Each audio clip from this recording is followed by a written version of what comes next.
Hi everyone! Magandang araw sa inyong lahat. Andito na naman po muli ang inyong nag-iisang Mama Mia at maghahatid na naman ako ng panibagong kwento ng buhay ngayong araw na ito.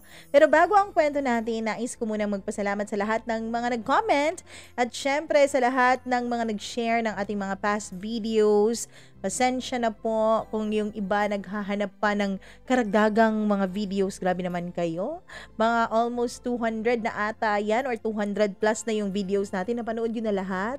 Nako, sa mga bago nating subscribers, kung hindi nyo pa po napapanood yung iba nating mga videos, balikan nyo po. Hanapin nyo lang yung yung account natin, yung channel natin, Mama Mia CDO. Pagkatapos, i-click nyo yung videos at doon malalaman nyo kung gaano nakarami ang mga kwentong pwede nyong pakinggan kapag kayo ay nabobore, nalulungkot, o kapag kayo ay gusto lang na may kasama habang gumagawa kayo ng inyong mga task at hand. Charot! Nako, hello kay Sheila May Kabatian. Maraming salamat. Ronaldin Tolentino, thank you very much.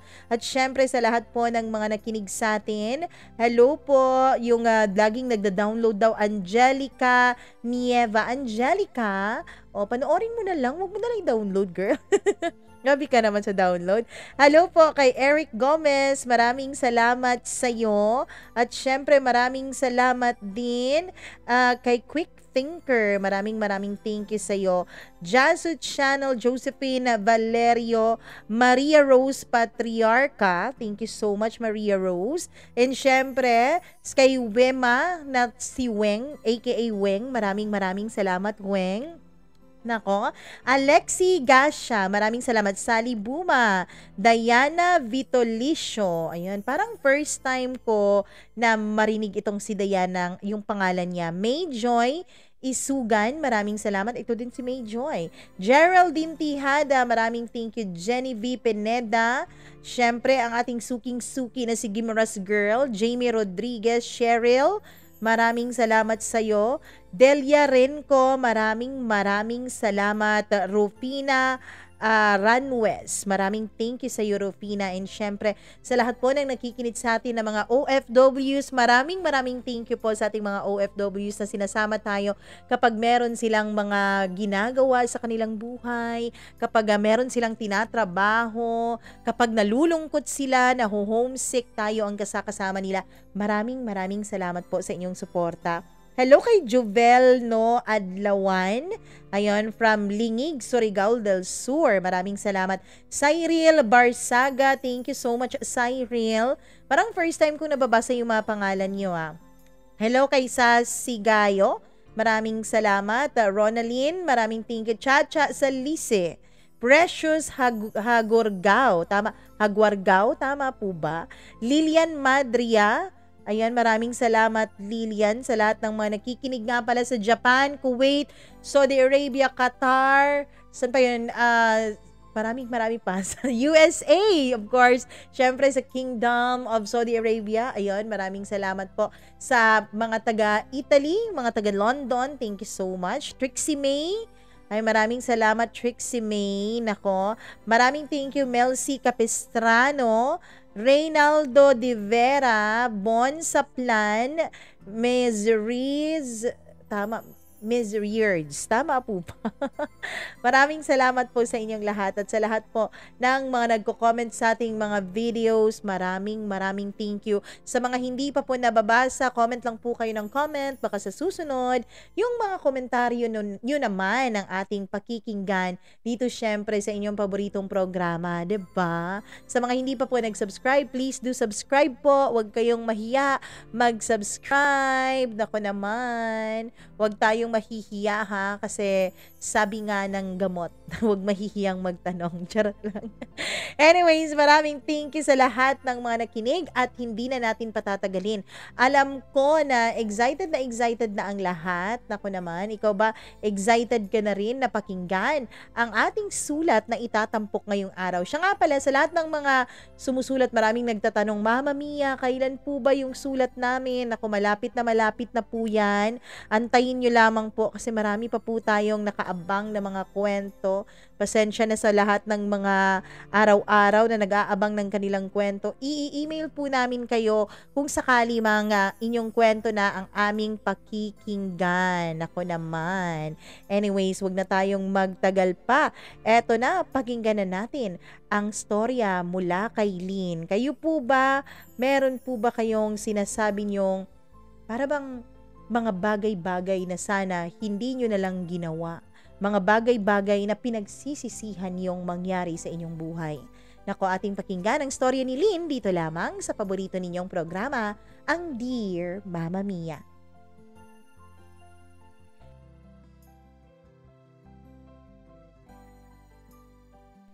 Maraming mga bagay tayong pinagsisisihan sa ating buhay.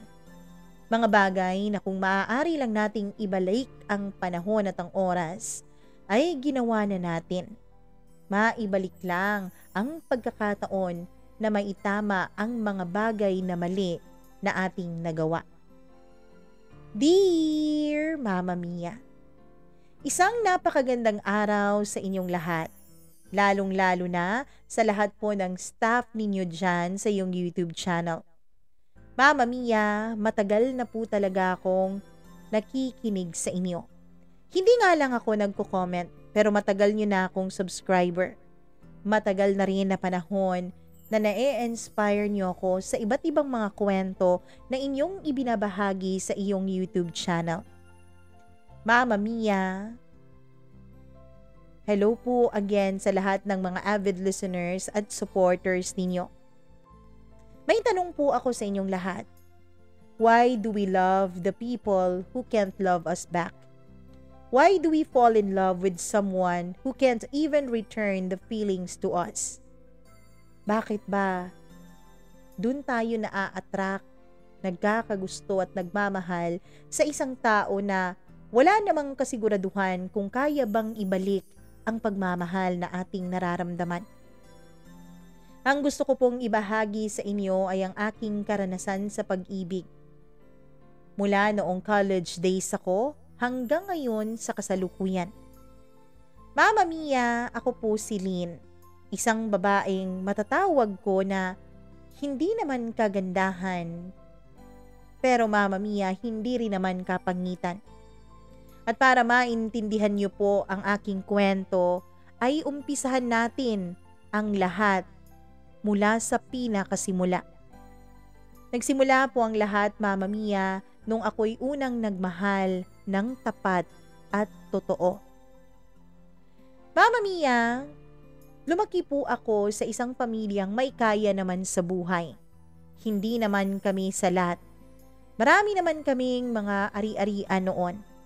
May negosyo po na sarili ang aking mga magulang. Kaya naman lahat ng pangangailangan namin ay napoprovide nila sa amin. Lahat ng aming gusto ay aming nakukuha. Kaya masaya ako sa buhay na kinalakihan ko, Mama Mia. Masaya ako dahil hindi katulad ng iba kong mga kaklase, hindi po naghihirap ang pamilya namin. Kapag merong mga projects sa school, agad-agad akong nakakabili. Kapag merong mga activities, agad-agad akong nakakasali. Hindi katulad ng iba kong mga kaklase na hindi po nakakasali dahil salat sila sa buhay. Mama Mia, hindi naman ako ungrateful na tao. Kaya bata pa lamang ako, laki na ang pasasalamat ko dahil pinanganak ako sa isang pamilyang may kaya. Kaya lang, ang sabi nga nila, Mama Mia, lahat ng sitwasyon ay pwedeng magbago sa isang pikit mata lamang. Yun po kasi ang nangyari sa amin. Mama Mia, isang araw ay nag-declare na lang ang papa ko na mahirap na kami. Hindi namin alam magkakapatid na meron palang problema sa negosyo namin. Hindi namin alam na lahat pala halos ng aming mga ari-arian ay naibenta na o nasangla na sa bangko. Mama Mia, hindi po pinaliwanag sa amin ng mga magulang namin ang tunay na nangyari. Isa lang ang alam ko. Nalugi ang negosyo ng pamilya ko. Ang negosyo na inaasahan namin na kaming magkakapatid ang magmamana at magmamanage pagdating ng panahon. Kaya lang sa isang iglap, Sa isang kisap mata ay naglaho ang lahat. Ganun pala talaga yun, Mama Mia. Kahit pala nasa ibabaw ka na, darating at darating pa rin talaga ang araw na masusubukan ng iyong paniniwala at iyong paninindigan. Mama Mia, dahil nga pagkalugi ng negosyo ng aking mga magulang, ay napilitan po akong mag-working student. Hindi po kasi ako mayaman, Mama Mia. Hindi rin ako matalino. Kaya naman wala akong scholarship. Dahil gustong-gusto kong mag-aral, kaya naman ako na lang ang gumawa ng paraan para maisakatuparan ko yon. Dahil ang mga magulang ko ay hindi na talaga kakayanin pa na sustentuhan ang pag-aaral ko ng kolehiyo. Mahirap na kasi kami. Lubog na sa utang.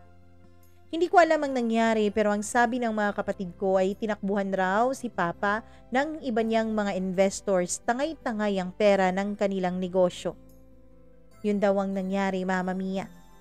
Yung Papa ko naman pagkatapos na malugi ay para pong na-depress siya. Yung mama ko naman ay hindi alam kung anong gagawin. Dahil po pareho silang laki sa may kayang pamilya. Wala po kaming alam na mga trabaho sa bahay na magkakapatid. Kaya naman, nangapa po talaga kami, Mama Mia. Grabing pangangapa yun. Mula sa paglalaba, paglilinis ng bahay, pagluluto, paghuhugas ng pinggan, lahat yun ay tsaka pa lamang namin natututunan. Doon ko naisip na iba pala talaga kapag may alam ka sa buhay at sa bahay. Hindi sana siguro kami nahirapan ng ganoon lalo na ang mga kapatid ko kapag may alam kami sa mga gawain. Kaya lang, Mama Mia, kahit gaano pa ang pagsisisi namin o pagsisisi ng mga magulang ko ay hindi na namin maibabalik pa ang kahapon. Hindi na namin maibabalik pa ang dati naming estado sa buhay. Ang kailangan ko na lang gawin ay harapin kung ano ang kasalukuyan kong realidad. Pagkatapos ay gawan yon ng paraan para wag akong malugmok doon habang buhay. Kaya naman namasukan ako bilang yaya ng anak ng pinsan ko.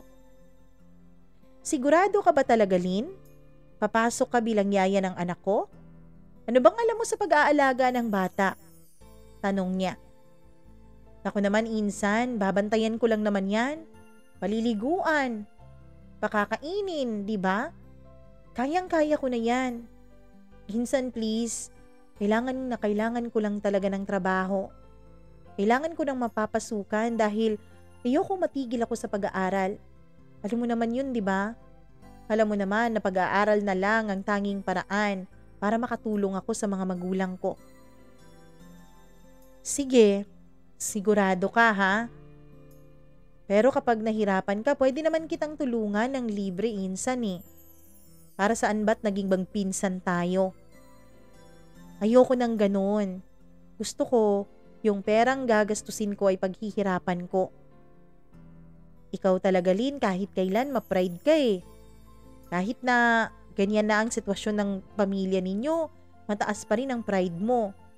Alam mo naman, di ba? Kinupkup nyo rin naman ako noon nung nag-aaral pa ako. Doon ako nakatira sa inyo, libre lahat, kuryente, tubig, pagkain.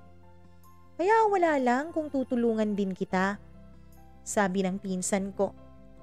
Hindi na, pinsan, paghihirapan ko na lang. Kaya ko naman eh.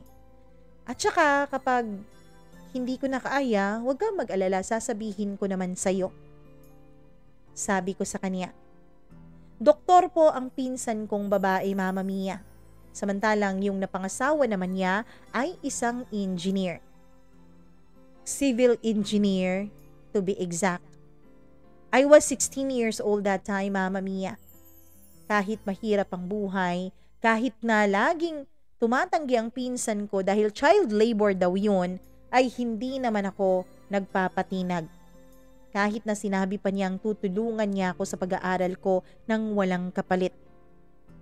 Ayoko kasi ng ganon, Mama Mia. Ayoko na yun ang magiging dahilan para may maisumbat sila sa akin pagdating ng panahon. Kilala ko ang pinsan ko. Kilala ko rin ang pamilya niya. Kaya ayokong magkaproblema. Ang gusto ko na lang talaga ay tahimik na mamuhay at pinaghihirapan ang bawat sentimong ginagastos ko. At bilang kapalit nga sa pagyayaya ko sa kanilang bagong silang na anak, ay pinag-aaral nila ako, Mama Mia. Ang hindi ko akalain na sa aking paghahanap ng mga taong pwedeng tumulong sa akin para makapagtapos ng aking pag-aaral, ay matatagpuan ko rin pala ang lalaking unang pupukaw ng aking puso. Oo, Mama Mia, sa edad ko noon na 16 years old, ay NBSB pa po ako. No boyfriend since birth. Marami namang nanliligaw sa akin nung high school. Kaya lang ayoko talaga. Mas gusto kong pagtuunan ng pansin ang aking pag-aaral. Mas gusto ko kasi noon, Mama Mia, ang mga kaibigan ko. Wala pa kasi talaga sa loob ko noon ang pagbo-boyfriend. Pero nung makilala ko po si Francis, Mama Mia, nag-iba po ang takbo ng aking puso at ng aking buhay. Si Francis po ay kapitbahay ng aking pinsan at siya ang gumagawa ng canvas sketch para sa asawa ng pinsan ko. Taong 2004 nang lubos na magbago ang aking buhay. Nagsimula akong mag-aral noon sa college, Mama Mia. Sa sarili kong pagsisikap ay natustusan ko ang aking pag-aaral. Masaya ako. Kahit mahirap, oo, lalo na't iyakin yung batang inaalagaan ko. May mga pagkakataon na tuwing madaling araw, Mama Mia, kung kailan kakaidlip ko pa lamang ay bigla nalang umiiyak yung sanggol. Wala naman akong magawa kundi bumangon at alagaan ito. Hindi rin nagbe-breastfeed ang pinsan ko, Mama Mia. Kaya wala na sa kanya kung magising man siya o hindi sa iyak ng anak niya. Ayokong magkaproblema siya dahil alam ko na iba ang demand bilang isang doktor. Kaya naman ako na lang talaga ang nag-aalaga sa bata. Napakahirap nun. Pinagsasabay ko ang pag-aaral ko tuwing hapon hanggang gabi. At sa mga oras naman na wala akong pasok, ay panakaw-nakaw lang ang tulog ko dahil may bata akong inaalagaan. Buti na lang talaga at nakilala ko si Francis. Si Francis, Mama Mia, ay siyang nagbibigay sa akin ng panibagong pag-asa. Panibagong inspirasyon para magpatuloy ako sa buhay ko. Si Francis po ay tapos ng 2-year course na drafting at gusto ng mommy niya na mag-proceed siya ng course niya upang maging teacher. Pero medyo may pagkamatigas ang ulo ni Francis. Gusto niyang kumuha nga ng fine arts kaya lumaya siya sa kanila para maging marine, Mama Mia. At nang sa ganon ay matustusan niya ang pag-aaral niya ng fine arts. Siguro nga yun talaga ang gustong gawin ni Francis sa buhay niya. Totoo talaga ang sinasabi nila. Kapag may pangarap ka, kapag desidido kang tuparin yon at determinado kang matapos ang pangarap na yon, ay gagawin mo talaga ang lahat. Pihadong magalit na sa iyo ang buong mundo. Kaya naman naglaya siya sa kanila. Pumunta siya ng Maynila at doon nag-training. Sa huling buwan ng kanilang training ay binigyan sila ng pagkakataon na tumawag sa isa sa mga mahal niya sa buhay. At dahil ako nga ang girlfriend ni Francis noon, ay ako ang kanyang tinawagan. Mama Mia, siya nga pala. Bago ko makalimutan na ibabahagi ko sa inyo ang naging kwento namin ni Francis. Dahil po siya ang nagbibigay ng mga drawing sa amo kong lalaki o sa asawa ng pinsan ko, ay lagi po siyang pumupunta sa bahay nila. Doon ay nakakausap ko siya. Doon ay naging close kaming dalawa. Hanggang sa naging magka-textmate nga kami. Kahit na mahal pa noon, Mama Mia, ang bayad sa mga text messages dahil hindi pa naman uso noon ang tinatawag nating only text at only call, ay naging masugid pa rin sa pagte-text sa akin itong si Francis. Kahit may minsan, Mama Mia, na hindi ko siya nare-replyan. Kapag ganoon ang ginagawa niya ay binibigyan niya ako ng load. Masaya talaga ako noon. Lalo na Nararamdaman ko ang kilig na pinaparamdam sa akin ni Francis. Unang beses ko pong makaramdam ng sobrang kilig sa isang tao. At Mama Mia, aaminin ko na gugustuhan ko ang pakiramdam na yon. Hanggang sa nanligaw na nga siya sa akin. At nung nanligaw siya sa akin ay hindi na ako nagpatumpik-tumpik pa at sinagot ko na siya. Sabi ko noon sa sarili ko, hindi naman siguro makakasira si Francis sa mga pangarap ko. Sinabi ko naman sa kanya lahat ng mga gusto kong mangyari sa buhay ko at suportado naman niya yon. Mama Mia, isa din sa mga bagay na nagustuhan ko kay Francis ay dahil hindi po siya namimilit sa akin. Lalo na pagdating sa usapang sex.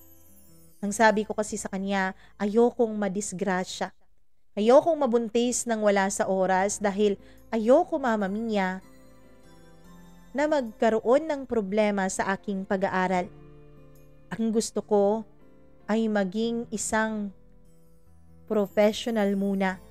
Makapagtapos ng pag-aaral, makatulong sa aking pamilya. Kaya naman, Mama Mia, laking tuwa ko nung naintindihan yun ni Francis. Ang sabi niya, mas lalo raw siyang humanga sa akin. Dahil daw, hindi raw ako katulad ng ibang mga babae na walang ibang pangarap kundi ang matagpuan ng kanilang Prince Charming. Ako raw ay isang babaeng may pangarap sa buhay. Alam mo kasi, Francis, hindi mo na itatanong, hindi naman kami ganito kahirap noon eh. Oo, hindi kami sobrang yaman pero napoprovide naman ng mga magulang ko ang pangangailangan namin. Kaya lang nagka-problema ang negosyo namin.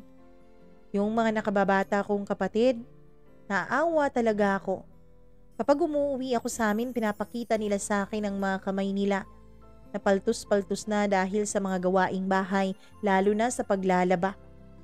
Naawa ako sa kanila, kaya nga nagsisikap ako. Ang gusto kong gawin ay maging mabuting ate sa kanila. Gusto kong mag-provide sa kanila nang sa ganun kahit papaano ay gumaan-gaan naman ulit ang buhay namin. Alam mo, dyan ako bilib sa iyo, Lynn eh. Kaya nga mas lalong minamahal kita. Mama Mia, kahit na labag naman talaga sa loob ko noon ang paglalayas ni Francis, bilang kanyang girlfriend, alam ko, Mama Mia, na obligasyon kong suportahan ang mga pangarap niya. Sinabihan ko naman siya na huwag siyang maglalayas pero ginawa pa rin niya. Ang gusto niya raw ay tumayo sa sarili niyang mga paa katulad ko. Ang gusto niya raw, Mama Mia, ay maging independent na rin mula sa kanyang mga magulang. Kaya naman, Mama Mia, nung matanggap nga siya sa training bilang isang Marine, ay dun na nagbago ang lahat sa buhay namin. Nung tinawagan niya ako. Narinig kasi ng pinsan ko, Mama Mia, na nagkausap kami ni Francis sa telepono. At nung magkita sila ng mommy ni Francis sa labas ng bahay, ay nabanggit ng pinsan ko sa kanya ang tungkol sa pagtawag ni Francis sa akin. Doon na nagsimulang magalit ang mommy ni Francis sa akin.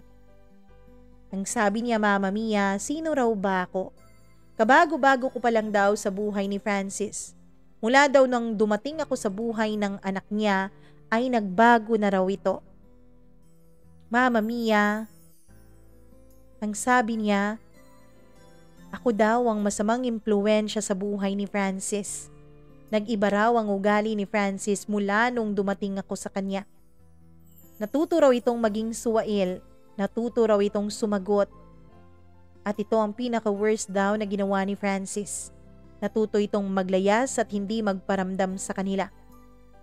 Tiniis ko lahat ng pangungutya ng mami ni Francis. Tiniis ko lahat ng mga sinasabi niyang hindi magaganda sa akin. Alam ko kasi, Mama Mia, na nasasaktan lang siya dahil hindi siya pinili ng anak niya upang makausap. Dahil nilayasan siya ng anak niya. Hindi na lang ako sumasagot kapag naririnig ko ang mga sinasabi niya. Kapag naman nasa bahay siya ng pinsan ko at nagpaparinig sa akin ay binabaliwala ko na lang. Mama Mia, isa sa pinakamasakit na nangyari sa akin ay ang isang araw na pumunta ang mommy ni Francis sa bahay ng pinsan ko na may kasamang isang maganda at sopestikadang dalaga. Si Francis noon ay nasa barko pa rin. Hindi ko siya masyadong makontak, Mama Mia, dahil hindi pa naman maganda ang signal noon. Mga ilang buwan bago kami nakakapag-usap. At habang nasa trabaho nga si Francis, Mama Mia, pinakilala sa akin ng mommy niya yung babaeng kasama niya. Siya na raw ang kanyang pangalan. Ang sabi pa ng mommy niya, yun daw ang opisyal na girlfriend ng kanyang anak. Ang sabi niya, yun daw ang gusto niyang makatuluyan ni Francis. Hindi ko alam kung ano ang sasabihin ko noon. O ano ka na dyan, Lynn? Bakit nakatulala ka lang? Kita mo naman, itong si Shana maganda, sopistikada, edukada. Bagay na bagay sa anak ko. Hindi katulad mo. Kaya pwede ba wag ka nang mag-ilusyon, ha? Pag uwi ni Francis, si Shana ang makakasama niya at hindi ikaw. Mama Mia! Ilang oras na mula nung umalis ang mami ni Francis at ang Shana na yun, pero hindi pa rin maalis-alis sa utak ko ang mga sinabi ng mami niya. Nasaktan ako ng sobra. Palihim akong umiiyak sa kwarto ko. Alam mo ba yung pakiramdam, Mama Mia, na galit ka, na nasasaktan ka, pero yung taong gusto mong tanungin kung ano ang katotohanan para nang sa ganon ay matapos na ang sakit na yung nararamdaman ay hindi mo makontak? Napakahirap noon, Mama Mia. Alam kong alam yon ng mga may asawang seaman, lalo na noon. At lalo na yung mga may asawa o partner na nasa ibang bansa noon. Napakahirap pa ng signal. Mama Mia, matapos ang 3 linggo sa wakas ay tumawag na rin sa akin si Francis. Sinabi ko sa kanya na may babaeng umaangkin na girlfriend niya. Tumawa lang siya sa akin. Ang sabi niya, oo, at ex-girlfriend niya raw yung Shana na yon. Magkaibigan daw ang mga magulang nila kaya nagkaroon sila noon ng relasyon dahil pinipilit sila ng mga ito. Pero ang sabi ni Francis, Mama Mia, hindi naman daw niya kailanman minahal si Shana. Ako daw ang mahal niya. Kaya wag daw akong mag-alala dahil kahit kailan hindi niya ako ipagpapapalit sa babaeng yun. Nakampante ako sa sinabi ni Francis, Mama Mia. Nagtiwala ako sa sinabi niya dahil siya naman ang boyfriend ko at kilala ko ang mami niya. Alam kong galit ito sa akin kaya alam ko lahat ay pwede nitong gawin, masira lamang kaming dalawa ng anak niya. Pero hindi namin hinayaan ni Francis na makahadlang yun sa aming dalawa. Dahil alam ko at sigurado ako na mahal ako ni Francis. Pero Mama Mia, hindi pala palaging masaya ang isang relasyon. Hindi pala palaging masaya ang pagsasama niyong dalawa. Dahil darating at darating talaga ang araw na may pagbabago. At yung pagbabago sa relasyon naming dalawa ni Francis ay nagsimula nung tinanggihan ko ang alok niyang kasal. Mama Mia, matapos ang 3 sakay ni Francis at nung bumaba siya, ay nag-propose na siya sa akin na magpakasal na kaming dalawa. Pero tinanggihan ko siya. Sinabi ko sa kanya, Mama Mia, na hindi pa ako handa. Sinabi ko sa kanya na may kailangan pa akong gawin. May kailangan pa akong tapusin. At yun ay ang pagtulong ko sa mga magulang ko. Hindi pa nga ako nakakatapos noon ng pag-aaral ko. Mama Mia, alam ko. Alam ko na nasaktan ko noon si Francis pero ang buong akala ko ay maiintindihan niya ang pinagdadaanan ko. Kaya lang nagbago siya. Naging madalang na siyang magparamdam sa akin mula nung tinanggihan ko ang alok niyang pagpapakasal. Hanggang sa makagraduate na nga ako ng college. March 25, 2009 ang graduation namin noon. Mahirap ang naging sitwasyon ko noon, Mama Mia. Mahirap talaga pero hindi ako nagpatalo sa mga pinagdadaanan ko. Hindi ako nagpatalo sa mga pagsubok na dumarating sa buhay ko. Alam kong may dahilan ng lahat. Alam ko na kapag nagpatalo ako, hindi lang ako ang masasaktan. Hindi lang ako ang mahihirapan kundi maging ang pamilya ko. Kaya naman, Mama Mia, kahit na nasasaktan ako sa pambabaliwala sa akin ni Francis, ay binaliwala ko ang sarili kong damdamin. Pinilit kong makapagtapos, hindi lang para sa sarili ko kundi maging sa mga magulang ko at sa aking pamilya. At nung nagtapos na nga ako, Mama Mia, ng aking pag-aaral ay iba't ibang kumpanya ang pinag-applyan ko. Hanggang sa natanggap ako bilang isang secretary sa isang construction firm.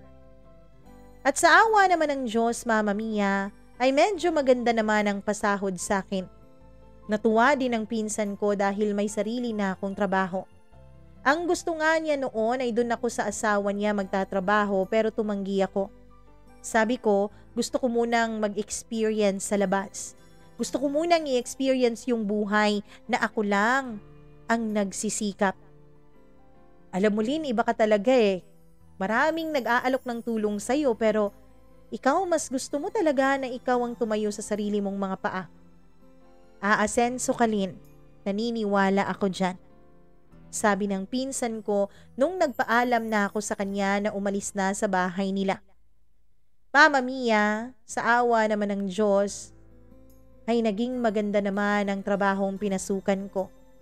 Nagrenta rin ako ng isang maliit na kwarto malapit lang din sa pinapasukan ko nang sa ganon ay walking distance lang yun at hindi na ako mahihirapan pang mag-commute at hindi na rin ako gagastos pa ng additional na pera. At dun sa trabaho ko, Mama Mia, ay nakilala ko ang lalaking naging pangalawang lalaki sa buhay ko. Siya nga pala, tuluyan na pong hindi nagparamdam sa akin si Francis. Hindi kami formal na naghiwalay dalawa pero hindi na siya nagparamdam sa akin ng mahigit 1 taon. Kaya naman naisip ko noon, Mama Mia, na siguro yun na ang pagtatapos sa aming dalawa. Hindi na siguro kailangan pa ng closure. Yun na ang closure, yung hindi niya pagpaparamdam sa akin. Kaya naman, inopen up ko na ulit ang puso ko para sa ibang lalaki. At ang pangalawang lalaking ang nakapasok sa puso ko ay itago na lang natin sa pangalang Choi. Mama Mia, si Choi po ay naging boyfriend ko. Pero sa cellphone lang po kami naging mag-boyfriend dalawa. Ang totoo niyan ay hindi ko naman talaga ganun kamahal si Choi. Naisip ko lang, Mama Mia, na siguro kailangan ko na ng distraction. Kailangan ko na ng kakaibang pakiramdam para nang sa ganun ay tuluyan na akong makapag-move on kay Francis. Dahil kahit na hindi siya nagpaparamdam sa akin, Mama Mia, kahit na sinabi ko sa sarili ko na hindi naman niya ako mahal dahil hindi na siya nagpaparamdam sa akin, na hindi ko na kailangan ng closure, pero sa totoo lang, kapag nag-iisa na lang ako, lalo na kapag gabi ay naaalala ko pa rin siya. Kaya naman, Mama Mia, nung may binigay sa akin na isang textmate, ang aking kasama sa trabaho ay tinanggap ko yon. At si Choi nga yun. Naging magka-callmate at textmate kaming dalawa. Hanggang sa nanligaw na nga siya sa akin sa cellphone at sinagot ko naman siya. Naging boyfriend ko nga siya, Mama Mia. Nagtagal din ng halos 3 years ang relasyon namin. Ginawa ko yun para ma-discourage na ng tuluyan sa akin si Francis. May nakapagsabi kasi sa akin, Mama Mia, na pinagbabawalan raw siya ng mommy niya na kontakin ako. Para na rin siguro hindi na siya mag-guilty pa sa ginawa niya sa akin. At para na rin tuluyan na niya akong iwanan, ay pinagkalat ko na sa iba pa naming mga kakilala na meron na akong boyfriend, including sa pinsan ko na alam kong ka-close ng mommy ni Francis. Naisip ko kasi noon, Mama Mia, hindi rin naman ganun katibay ang pundasyon naming dalawa ni Francis. At hindi yun sapat na magiging dahilan para lagi silang magtalo ng kanyang mommy. Mama Mia, ilang taon na rin na hindi consistent po ang communication nilang dalawa. Kaya nung nabalitaan ko na umuwi na si Francis sa kanila, ay masayang masaya ako. Masayang masaya ako, Mama Mia. Dahil lang totoo, ayun naman talaga ang pangarap ko. Alam ko kung gaano kahirap mawalay sa mga magulang. Kaya ayoko na maranasan yun ni Francis. Mama Mia, nung malaman ko nga na meron ng girlfriend si Francis ay tuluyan ko na ngang binuksan ang puso ko para kay Choi. Hanggang sa nagka-eyeball na kaming dalawa. Hanggang sa nung magkita kaming dalawa, Mama Mia, ang sabi niya ay mas lalo niya akong minahal. Nakita ko rin si Choi. Bukod sa gwapo ay mabait siya. Kaya naman, Mama Mia, pinahintulutan ko na siya na maging tuluyang bahagi sa puso at sa buhay ko. Hanggang sa 2012, Mama Mia, nung magbunga ang naging pagmamahalan naming dalawa ni Choi.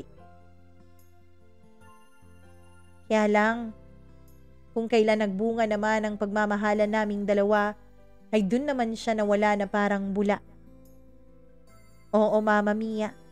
Ang akala ko na dati mabait, hindi makabasag pinggan, gentleman na si Choi ay hindi pala ganun ang tunay na ugali, lalo na kapag nakaharap na sa isang malaking responsibilidad. Nilayasan ako ni Choi. Hindi niya ako pinanindigan. Kaya naman naisip ko noon kailangan kong harapin nang mag-isa ang ginawa naming problema. Kailangan kong matutong mag-isa again, Mama Mia. Harapin ang buhay ng pagiging isang single parent. Masakit. Masakit, Mama Mia, na yung lalaking pinagkatiwalaan ko ng aking pagkababae at aking puso ay iniwanan na lang ako basta-basta sa ere. Kaya lang, ano pa bang magagawa ko? Nangyari na ang nangyari. Hindi ko na maaari pang ibalik. Kahit na nakakatulong na ako noon sa mga magulang ko ay na-guilty pa rin ako, Mama Mia. Sabi ko sa sarili ko, bakit ba ganito? Bakit kung kailan tuluyan ko nang binuksan ang buo kong pagkatao para sa isang lalaki, ay tsaka naman ako niloko? Naisip ko nga noon, paano kaya kung nagpakasal na lang ako kay Francis? Siguro mas maganda ang buhay ko. Siguro siya ang ama ng anak ko. Kaya lang tapos na ang nangyari eh. Tapos ko nang tanggihan si Francis. Tapos ko nang ibigay ang sarili ko kay Choi. Tapos na akong nasaktan. Mama Mia, April of 2013 nang isilang ko ang isang batang lalaki in a cesarean operation. Meron kasi akong mild heart failure, Mama Mia, kaya hindi maganda sa akin ang normal delivery. Pinag-ipunan ko talaga ng husto ang cesarean operation ko na yon. Hindi naging madali, Mama Mia. Mahirap, lalo pa't sinusuportahan ko pa ang pamilya ko. Lalo't sinusuportahan ko pa ang mga magulang ko. Pero ganun eh. Pagkakamali ko to, kaya kailangan kong harapin at kailangan kong panindigan.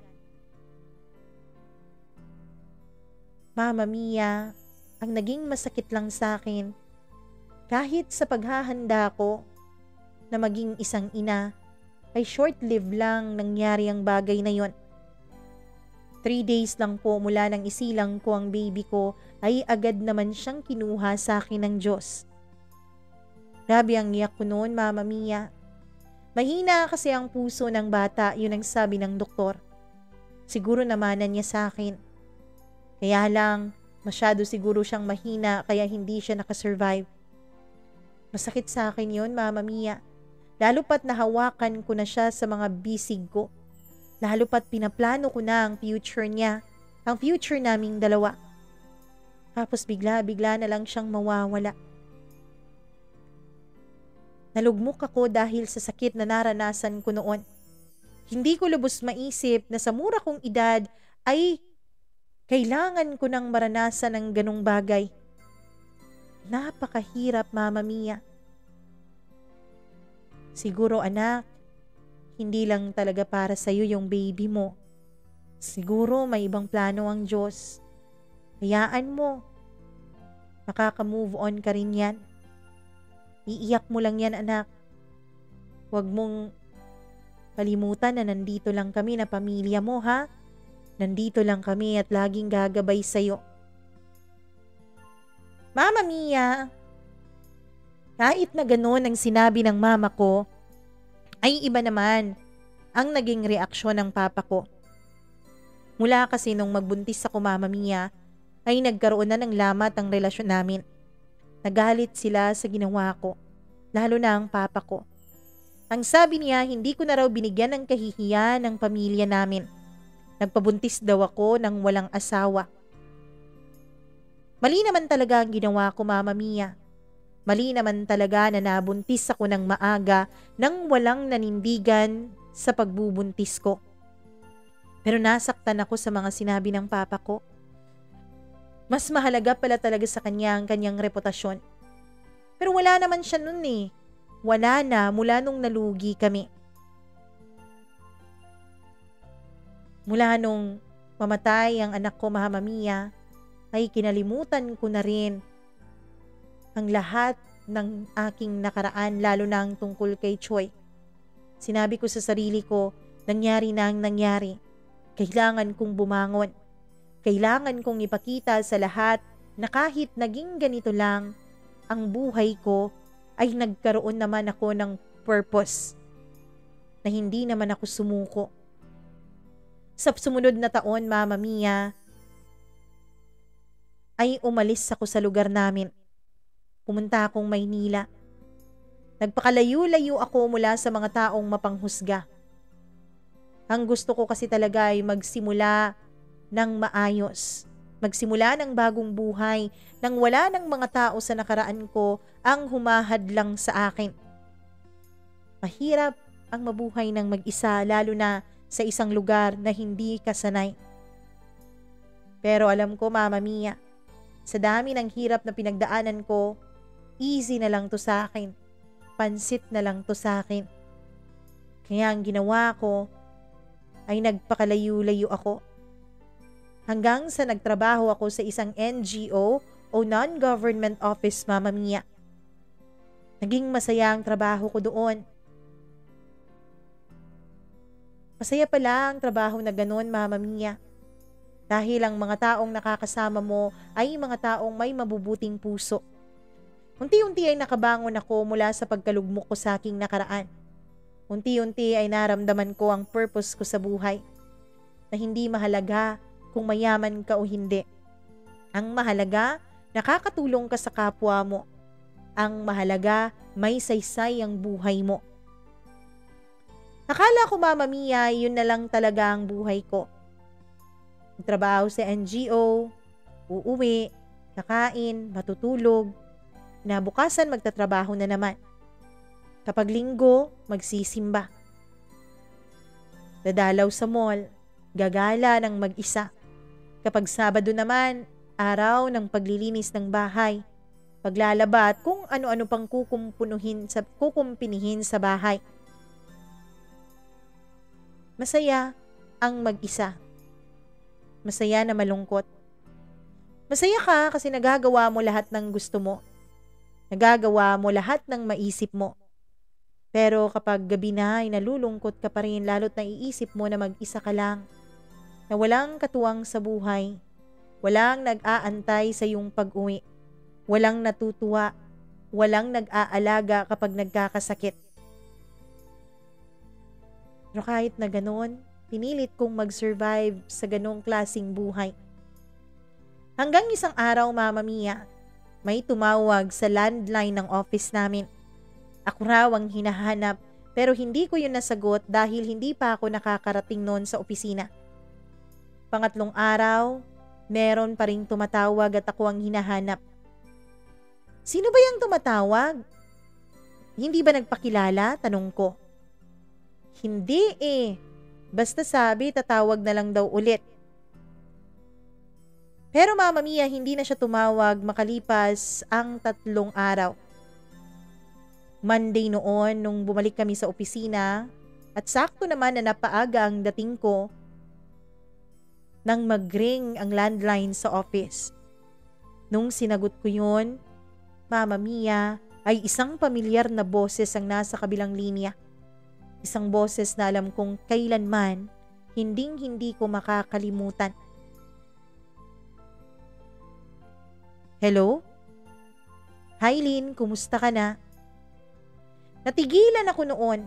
Hindi ko alam kung anong sasabihin ko. Pilit kong winawakli sa isip ko ang narinig kong boses. Pilit kong sinasabi na baka customer lamang to. Na baka may ka-meeting lang ang boss namin. Ilang saglit pa ay bigla naman siyang nagsalita sa kabilang linya. Lynn, si Francis to. Alam ko. Alam mo, nabobosesan mo pa rin ako? Lynn, nandito ako sa Maynila. Alam ko nandito ka na sa Maynila yun ang sabi ng pinsan mo. Sa kanya ko nga nakuha tong landline number ninyo. Lynn, pwede ba kitang bisitahin? Pwede ba na mag-usap tayo? Tanong niya. Kahit na wala akong boyfriend nung mga panahon na yon, Mama Mia, ay sinabi ko sa kanya na hindi dahil may magagalit. Sinabi ko sa kanya, may boyfriend ako. Mama Mia, kaya ako sinabi yun ay dahil ayokong magkaroon ng ugnayan kay Francis. Oo, inaamin ko. May nararamdaman pa rin ako para sa kanya. Mahal ko pa rin siya, Mama Mia.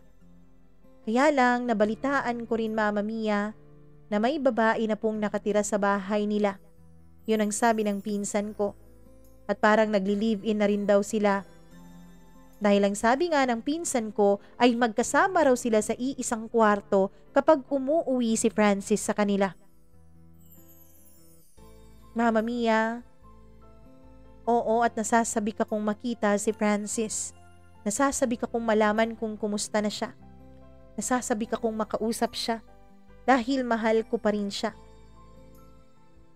Kaya lang dahil sa pagmamahal na yun ay natatakot ako. Paano kung matukso ako, Mama Mia? Paano kung may mangyari sa amin? Paano kung mas mahalin ko siya kapag nagkita kami? Paano kung hindi ako makapagpigil ng damdamin ko? Ayokong pareho kaming mahirapan sa huli. Ayoko rin, Mama Mia, na baka kapag may nararamdaman pa siya sa akin ay mahirapan din siyang mamili. Kaya hanggat maaga pa, hanggat hindi pa masyadong masakit ay nagpaubaya na ako. Isa pa, wala rin namang mararating ang relasyon namin kung sakali. May naging kasalanan na rin siya sa akin. Maging ako, Mama Mia, ay nagkasala na rin. Kahit na hindi kami naghiwalay noon ng formal, meron siyang ibang girlfriend. May iba siyang kinakama. Ako naman, Mama Mia, ay nagkaroon rin ng ibang boyfriend at nagkaanak pa nga. Kaya alam ko masyadong komplikado na ang sitwasyon naming dalawa. Siguro mas mabuting hindi na lang kami magkita. Mas mabuting magkakilala na lang kaming dalawa. Hindi na magkaibigan.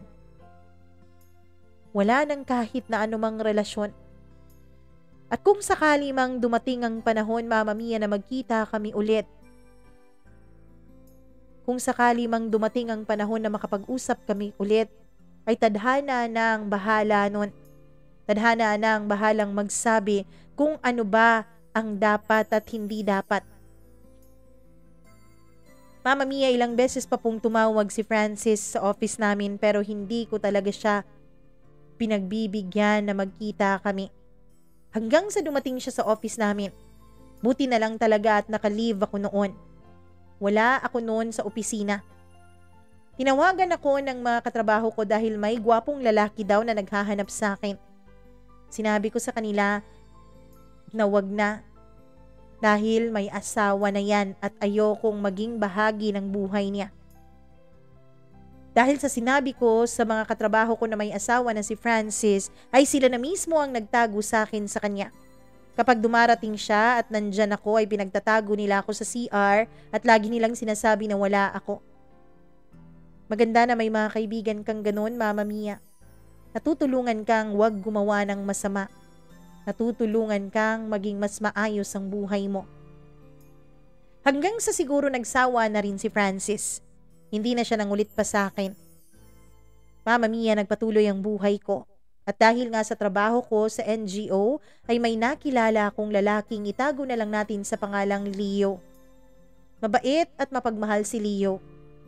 Matapos ang ilang buwan ng aming pagsasama bilang mag-girlfriend at boyfriend, ay nagdesisyon kaming dalawang mag-live-in ng Mama Mia. Ang sabi kasi talaga ng pinsan ko ay nagli-live-in na si Francis at yung babae niya. Kaya naman, para matapos na ang lahat at para makamove on na ako kay Francis at tuluyan na rin niyang matanggap na wala na kaming dalawa, ay pumasok na ako sa pagli-live-in kay Leo. Noong December 15, 2017, Mama Mia, ay pinanganak ko ang panganay namin na isang batang babae. Sa pamamagitan po yun ng cesarean. Cesarean nga, Mama Mia, dahil nga sa sakit ko. 6 months matapos akong makapanganak, ay nagtrabaho naman ako sa isa sa pinakamalaking kumpanya dun sa lugar namin. Maayos naman ang naging pamilya namin, Mama Mia. Masaya naman ako dahil may anak na ako. This time ay binigay na talaga siya ng Diyos sa akin. Kaya lang, wala talagang permanente sa mundo. Matapos lang ang 4 na taon na pagsasama naming dalawa ni Leo, ay nagbago na ang ugali niya. Matapos ang 4 na taon naming pagsasama, ay doon ko palang nakita ang tunay niyang kulay. Mama Mia, nananakit po si Leo. Nung una ay sinisigawan niya lang ako, minumura. Nagsisigawan kaming dalawa dahil hindi siya nagpapatalo.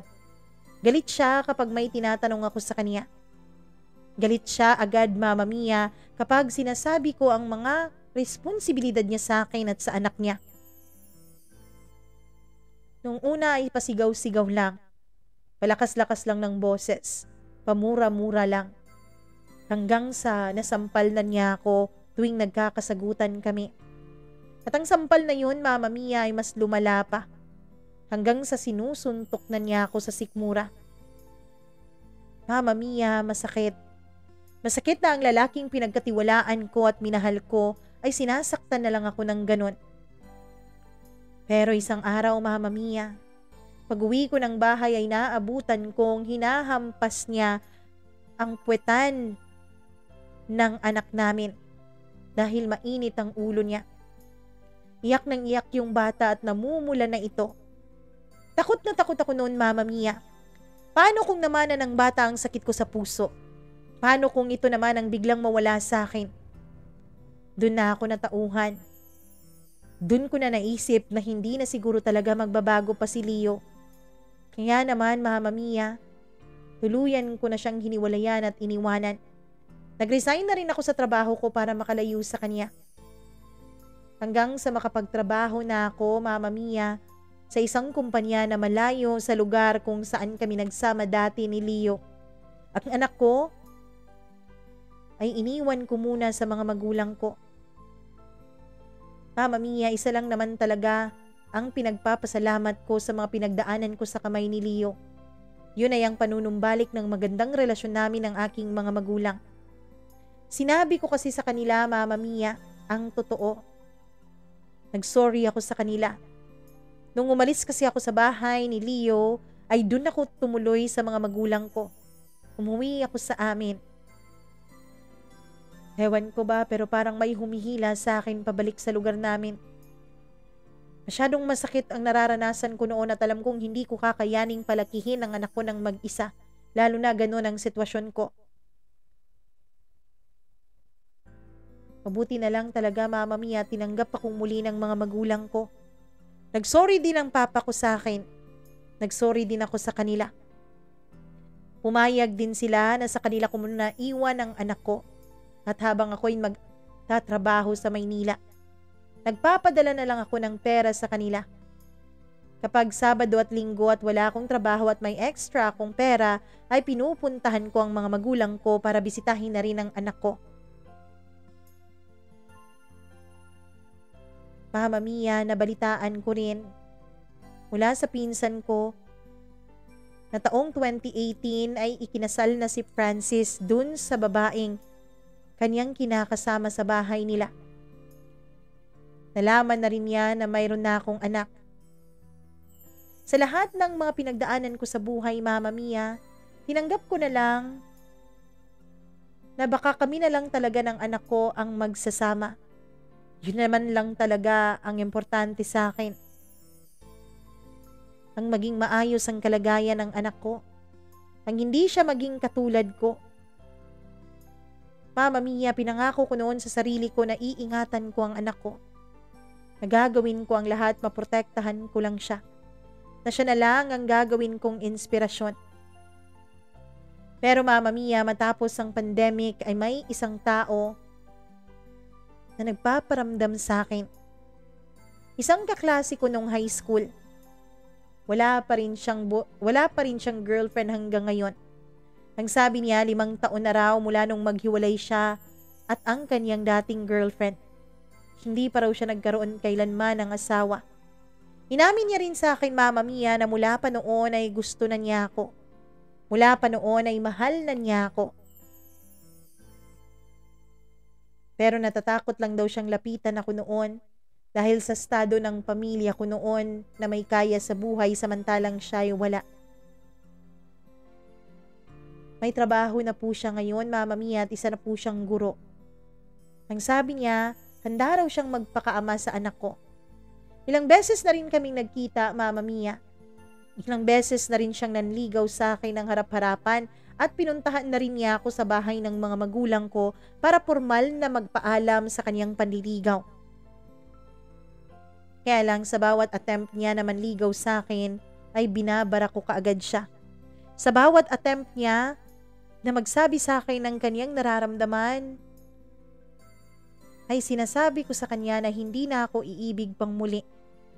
Na hindi na ako magmamahal pang muli dahil sapat na ang 3 lalaking nanakit sa damdamin ko. Ayoko na ng ika-4, baka hindi ko na kayanin. Baka mabuntis na naman ako nang wala sa oras. Pero Mama Mia, lagi niyang pinaparamdam sa akin na mahal niya ako. Hindi lang ako kundi maging ang anak ko at ang buo kong pamilya. Laging sinasabi ng mga magulang ko na bakit hindi ko siya bigyan ng pagkakataon. Magdadalawang taon na siyang nanliligaw noon, Mama Mia. Pero hindi ko pa rin siya tinatanggap sa buhay ko. Natatakot ako, Mama Mia. Natatakot ako na baka magkamali na naman ako ng desisyon. This time, alam ko na kung magkamali man ako ng desisyon ay may maaapektuhan ng tao. Maaapektuhan na ang buhay ng anak ko. Di bali dati, okay lang yun kasi ako lang naman mag-isa. Ngayon ay may bata na. May bata nang pwedeng mag-suffer kapag mali na naman ang desisyon ko sa buhay. Mama Mia,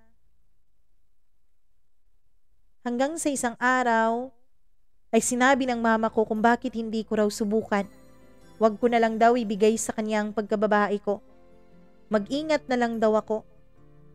Wala raw mangyayari sa buhay ko kung hindi ako susubok. At sinunod ko nga ang payo ni Mama. December last year ay sinagot ko na siya. 2 taon mahigit mula nung manligaw siya sa akin. Ngayon, Mama Mia, ay maganda naman ang takbo ng aming relasyon. Maganda ang takbo ng buhay ko. May maayos akong trabaho. May maayos rin siyang trabaho. Nagtutulungan rin kami ng pamilya ko para mapagtapos ko pa ang iba kong mga kapatid. Mama Mia, hindi ko alam kung siya na ba talaga ang lalaking binigay sa akin ng Diyos. Sana siya na nga. Pero aaminin ko sa inyo, hindi ganoon katindi ang nararamdaman ko para sa kanya. Hanggang ngayon ay hindi ko siya ganoon kamahal. Siguro ito yung sinasabi nila, Mama Mia, na magtira ka para sa sarili mo, na huwag mong uubusin ng lahat, na magtira ka para nang sa ganoon kapag iwanan ka ay hindi masira ang buhay mo. Kapag iwanan ka ay hindi ka basta-bastang lulugmok at lulubog. Mama Mia, tama po ba ang ginagawa ko? Tama po ba na hindi ko ibigay sa kanya ang buo kong pagmamahal? Paano ko nga ba siya mamahalin ng totoo, Mama Mia? Hindi ko alam kung talaga bang naging ganito na lang ako katigas o talagang Kulang ang pagmamahal na nararamdaman ko sa kanya. Alam kong unfair, Mama Mia. Please tulungan niyo ko. Lubos na nagmamahal, Lynn.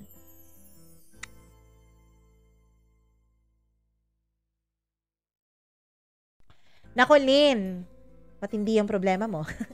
Nako, paminsan-minsan, akala natin hindi natin mahal ang isang tao, lalo na't sila ang laging nagpaparamdam sa atin ng labis-labis na pagmamahal. Akala natin baliwala sila sa atin, pero kapag dumating ang araw na mawala sila, dun mo malalaman kung gaano sila kahalaga. Dun mo malalaman kung gaano mo sila kamahal. Sana, Lynn, tingnan mo ang mga mabubuting asal ng boyfriend mo ngayon.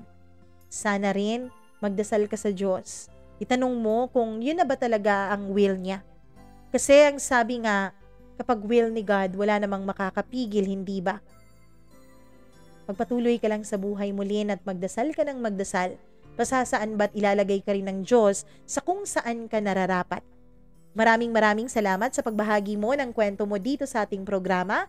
At kung ikaw na nanonood ngayon, kung may sarili kang kwento ng buhay gaya ni Lynn, please wag kang mag-hesitate. Nako, mag-email ka lamang mamamiacdo0317@gmail.com. Katatanggap ko lang ng panibagong email ngayon mula sa isa sa mga sa inyo na nag-send ng kaniyang sariling kwento. So kung ikaw na nakikinig ngayon, kung hindi ka pa nakapag-share, please do share po. And huwag niyong kalimutan na mag-like at mag-subscribe dito sa ating channel. I-share na rin ang channel na to para may mag-subscribe na rin na iba. I-click ang notification bell para lagi kayong updated sa tuwing may bago tayong upload. Maraming salamat po sa inyong suporta at sa inyong walang sawang pakikinig. Ako pong muli ang inyong Mama Mia.